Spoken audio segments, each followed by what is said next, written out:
This is David again, and I wanted to show our Catawba Valley website administrators how to add data or add files to the restricted area on the website.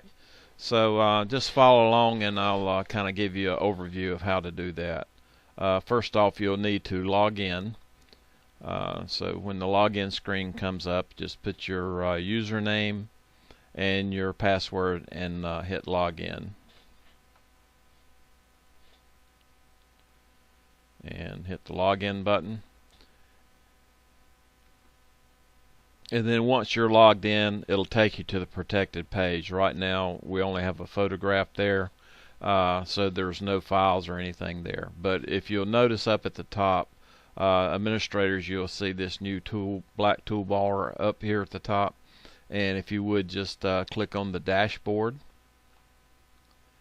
and this will bring up the administrative section in WordPress itself.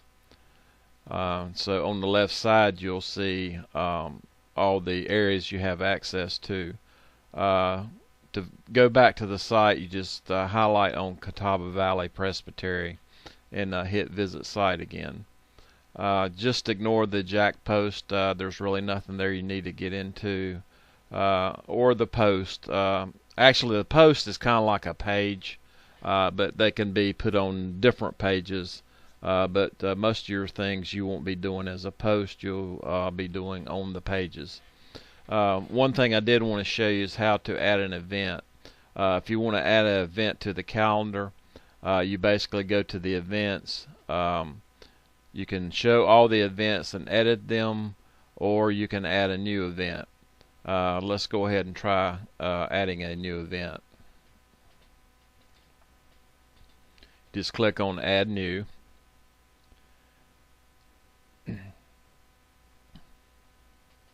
And a page will come up, and it looks very similar to the page menu and also the post menu, with the same editing screen and everything. But first off, you want to put your event title in, like stated meeting or called meeting, or whatever event you want to put in here. And then in this section here, you would type in any information that you'd want to put in there. Again, this is just like the page area, so you can just copy and paste into this, or you can add media. If you want to put a photo in here, just click on the Add Media here and paste it in here. One thing I did want to show you is if you open this up and the menu bar is kind of limited like that, you see this icon right here that has the little dots. Looks like two boxes with dots in it. Just click on that, and that'll open up the rest of the area there, so you can have this other information here. Okay, once you get your event title in and any pictures or anything you want to put in here, any further information, then basically you'd go down here and you'd, if it was an all-day event, you would click this box here and the time areas will go away. But to pick the date, you basically can just click on this and a calendar will come up, and you just highlight whatever date that you want to have the event and put it in that box. The first box would be the start, time, and date. Then over here you would put the time it started, the minutes, in AM or PM. Then here you could put the end date, which would be more than likely the same date that it started, unless you have a several day event. And you can put the end time also here. So like for a stated meeting, it started at 8, you would start at 8 a.m. and then end it at 12 p.m. or 1 p.m., whatever time you want to end it. For a reoccurrence, if it's something that happens every month or every week or even once a year, you can put this in here, and it'll show up in the calendar at that particular date again every year. Probably won't be using that too much, but it's there if you want to. venue and location details. You can put a venue name in here, or you can use the unnamed venue. You could put like stated meeting, type that in.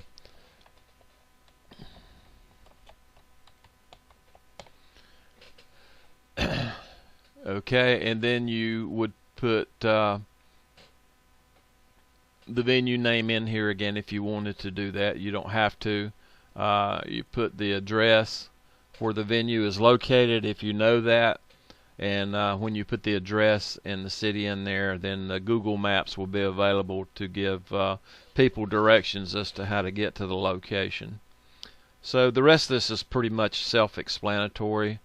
Just leave the Google Maps 2 boxes checked, and again, that will add a map.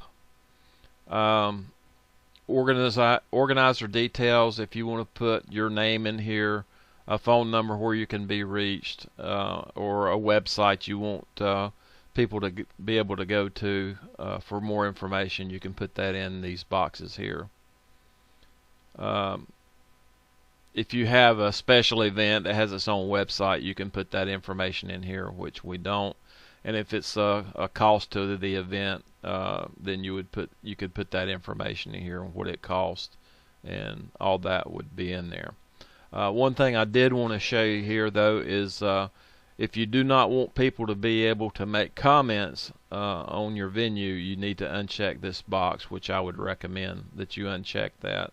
Otherwise, anybody can come in and make comments, and you have spammers that'll like put advertisements on and that kind of thing if you don't have them restricted. So you probably just be sure and uncheck that allow comments box. Once you get your information in here, then just like all the other pages, you would come up here over to the right side and click publish. If it's an event you're changing the name on, then it would be update. So you need to be sure and hit that to save whatever you change, either publish or update. I'm not going to hit publish here since we're not going to really add another venue in here, but that's kind of gives you an idea of what you need to do to add an event. Okay, for the other icons here, the tags, don't worry about that. That's just for search engine information and stuff. You don't need to worry about that. And then these are all event things you can use if you like. The next thing you see over here is the media library. This is where all your documents that you want stored on the website and photographs will be located, and you can upload those right to the library from your computer or another URL, any place you want to put a document in. Or you just like the AV combined PDF file, you could upload that, click open, and it'll upload that file. This is basically the add new button here is the same as this add new button. So if you know something's not already in your library, you can go ahead and just click the add new button there. Okay, the pages button is where you'll actually go add the documents. So if you just click on all pages, and the pages will come up here in a second. Okay, and this is all the pages on the website. I would recommend you not really go into too many of these, but I mean you can if you want to. Like this is the welcome page, the opening page. If you want to edit that, change the information, then you just click edit. Let's go ahead and look at the welcome page, and you can click edit and go in and change any of that information that you want. As you see, this is what's on the very first page that comes in. These little blocks you see here are short codes. Just leave those alone. This one is actually what makes the slider on the home page come in here that has the church pictures and stuff. So just leave those short codes alone. And if you need to go in and change any of this, then go in and copy and paste or type in whatever information you want.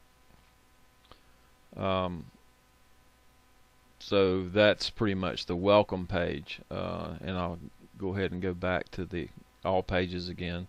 Again, I'm not hitting update there because I'm not updating anything on the home page. Okay, now the protected page is where you want to put all your protected documents. So you would just click on edit there. So in order to add a document, basically you would go into your protected page. Then you would go up here and do add media.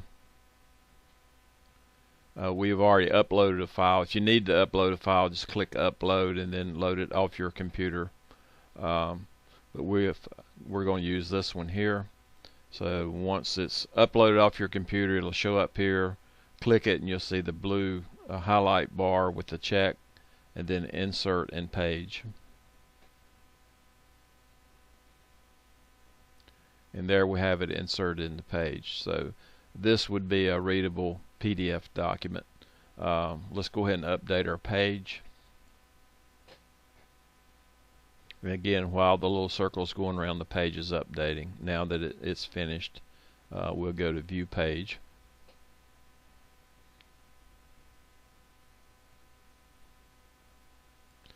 And there we see our document. If you put your cursor inside there, then you can scroll down and read it. If you want to download to your computer, then you would hit download PDF file here. Also, if you needed to zoom it for whatever reason, you can do it with that little magnifying glass bar there. We don't need to do that.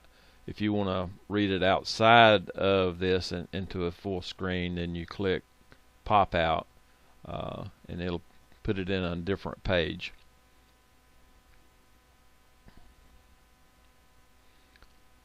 And of course, if you have a Google account, you can sign in. But then this is outside the page. It's just the same document that's in the page. So you can do it either way.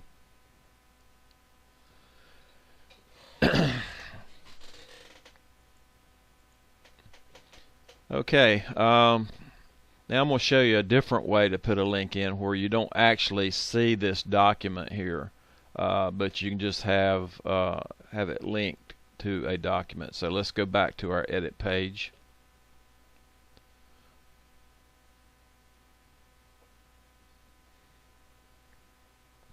Okay, and let's go ahead and delete this.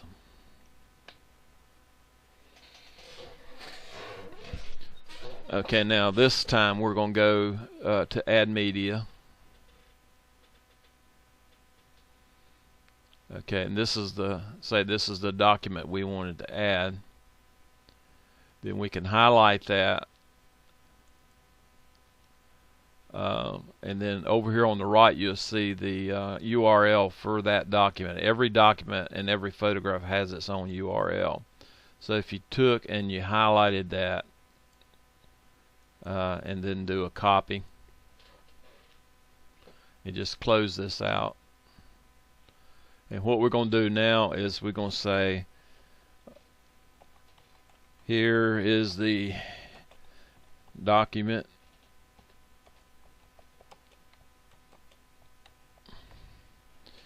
Okay. Now, if I just saved it now, then that's all you would see is that text right there. But what we're going to do is put a link to it. So we're going to highlight it. And then up here you see the chain, insert link. We'll highlight that. And then we're going to paste. And then add open in a new window tab. And then click add link, and now you notice this has become a link, and it's underlined and in a different color. So let's go ahead and update our page now.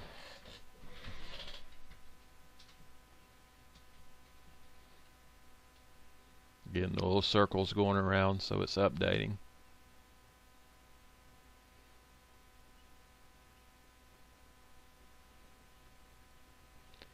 Okay, it's done. So let's go look at our page now, and you'll see it looks a little bit different. Okay, now what you see is the document link here, and all you have to do is just click on this link, and it'll open up the document in a new page right here. So that's the way you add a document outside of the page and just have a link to it. You can do this with any website or any URL. Say you wanted to put the Book of Church Order on here, you could just go to the Presbytery website, get the link for that BCO document, and then do it the same way, and that way you would have the document right in your link. So that's pretty much it. As far as putting documents in there, you do photographs the same way. A Word document, you can do that. You can also put in here. So it's pretty easy to do. If you have any questions, you can just feel free to give me a call, and I'll be glad to help you with any problems you may be having, or answer any questions.